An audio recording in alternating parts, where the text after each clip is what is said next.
Welcome, welcome, welcome. So this is part two of the fountain of leadership, right? Or you could call it leadership. But here's the thing, and I'm using, if you watch part one, you kind of understand a little bit about the fountain of leadership. And I'm kind of explaining it like a cartoon.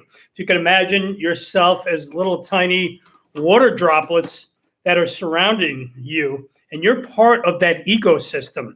You're part of that water. If you can imagine a lake, and in the middle of that lake is a water fountain, and whatever it is in your life and your business, if it's you want to be a leader, right, and you want to become an authority in your unique space, there are probably people that are very successful and they're leaders in that space.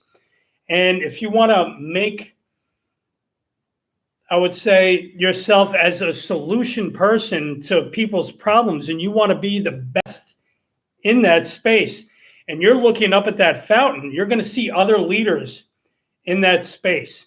But the problem is, when you get too close to that fountain, you get a little scared. You're like, wow, ooh, I'm going to get sucked up in that thing. And oh my God, what's going to happen? Right? And that fear. And the fear is because you're worried about you.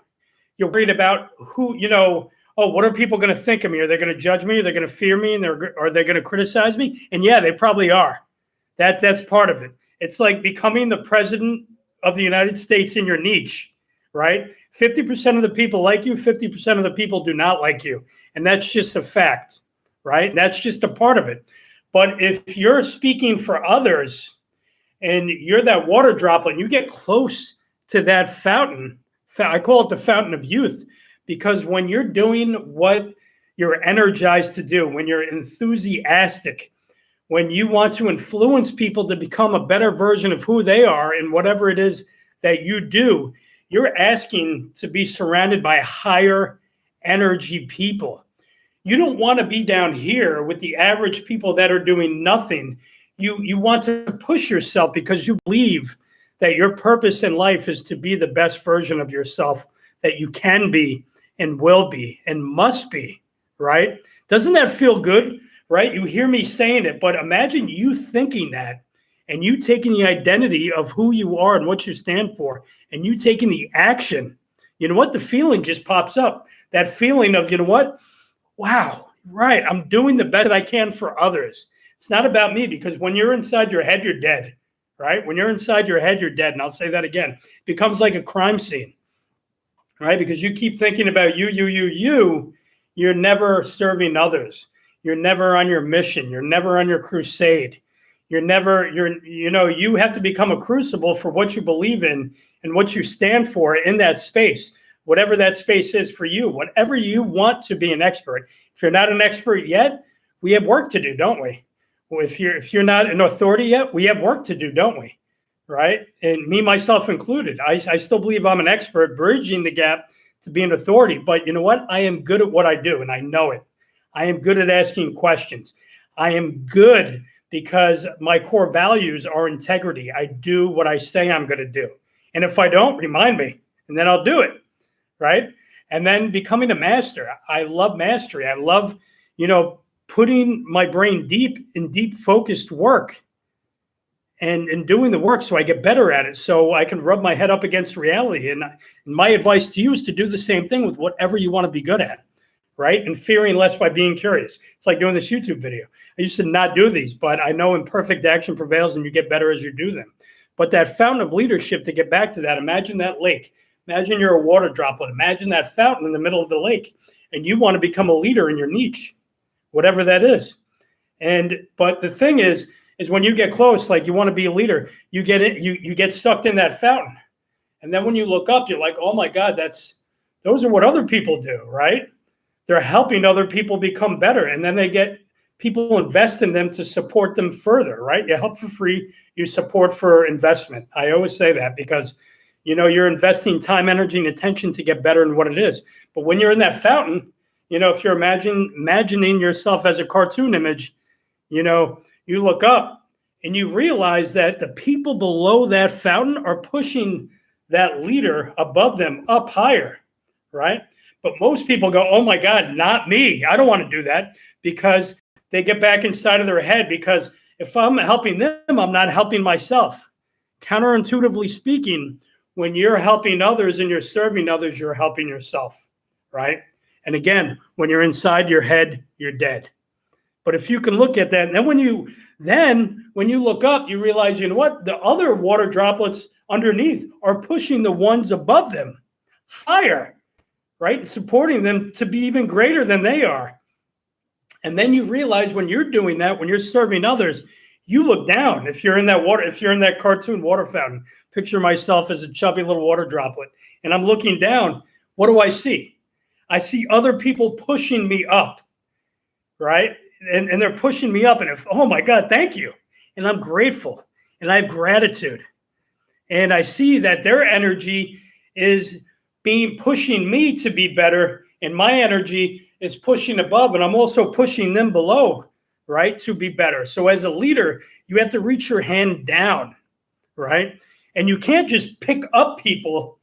You got to put your hand out in a way that they use their time, energy, and attention and focus to jump up to take your hand.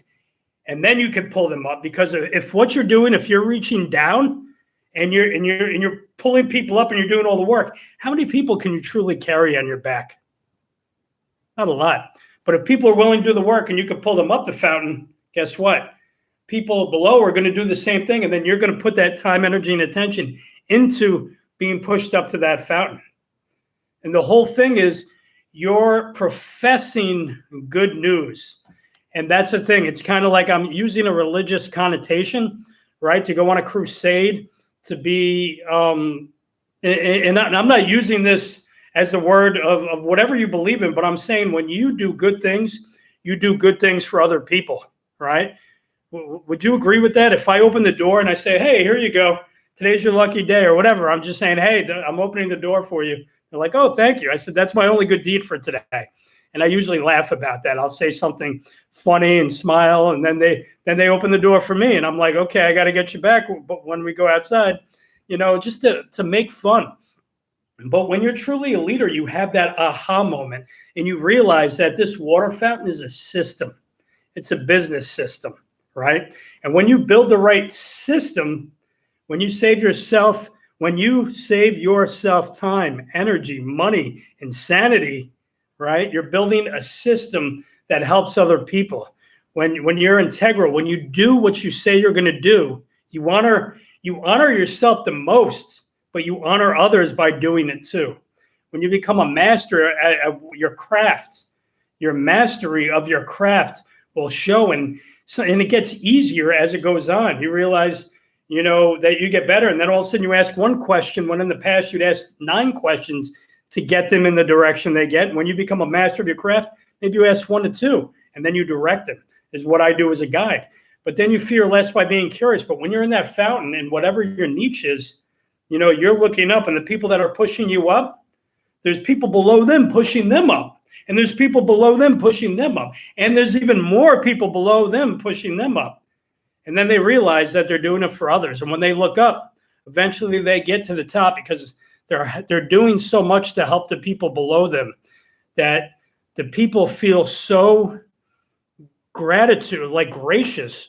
They feel the energy, they feel the enthusiasm, they feel the love, right? They have that, as Barbara Fredrickson talks about love. I think there's a book called Love 2.0, but there's like 1.0, 2.0, 3.0, 4.0, that it's like a love outside of themselves that just creates all that energy around them. And eventually you rise to the top as you hone in your craft, as your skills get better, as you support more people, right? And I think that's important. I believe that's the root of the fountain of leadership. But most people are afraid, because you're kind of afraid of what you don't know, right? Most people are afraid of what they actually don't know, not what they know, right? When you say, I know, you protect yourself from not knowing. And if I could leave you with that insight, be open, be humble, be able to listen. And I'm not always humble. Sometimes I just need to get things done and I move forward. But I sometimes realize, like, let me take a minute. Let me listen a little more. Silence can be a friend too. Because when you're not speaking, you're learning. And I think that's important. When you're not speaking, you're learning and you're listening. And I spend a lot of time listening to my guests, what they need to do. Sometimes they talk themselves into the right direction. I don't even need to say anything. And I think that's exceptional, you know. But when you want to be a leader in your niche, whatever that is, you know, figure out what that is. What are you passionate about? What's driving you? What's driving you to do what you need to do every day? And sometimes you got to do more. Like today, I'm exhausted. I'm tired. I got no sleep. I was at a girlfriend of mine's house, and I couldn't sleep because I was in the city. It was noise, this, feel vibrations, and I was like, "There's no way." I feel like I'm in fight or flight, but it's like sometimes your why is deeper than you're tired, right? Your why is deeper than you're tired, and your how is the content of what you're doing anyway. So awesome. That was the Fountain of Leadership Part 2, and I'm going to go over Part 3 in the next one. And again, I hope that was helpful, and I hope that you see that not everything's about us. You know, it's about others. It's about truly being of service to others. And I don't remember who I learned this from, but it's a lot of the stuff that you're going to do in your life and in your business is going to be investing time, energy, and attention for free. Right? Which is a good thing. You get better as you offer more of your services for free. But there is a time when you must ask for someone to work with you.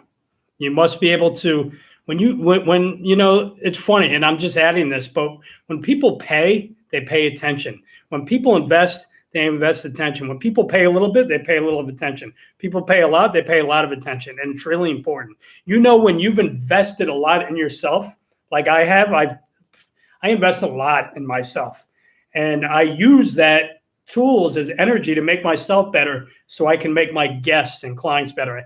And I hope you guys do the same exact thing. When you invest time, energy, and attention and focus and deep work, and you do it so you can help others, that's the true investment of money. The money is the energy in the service. So again, I hope that was helpful and awesome, man. Take care. Thanks for listening. And I would love if you left a comment below. You know, what is your number one? I have to read my thing. What is your number one takeaway that you can apply to your life and business today? I'd love if you commented. I'd love if you subscribed. And I'm going to bring in more videos, and they will get better. Take care. Bye.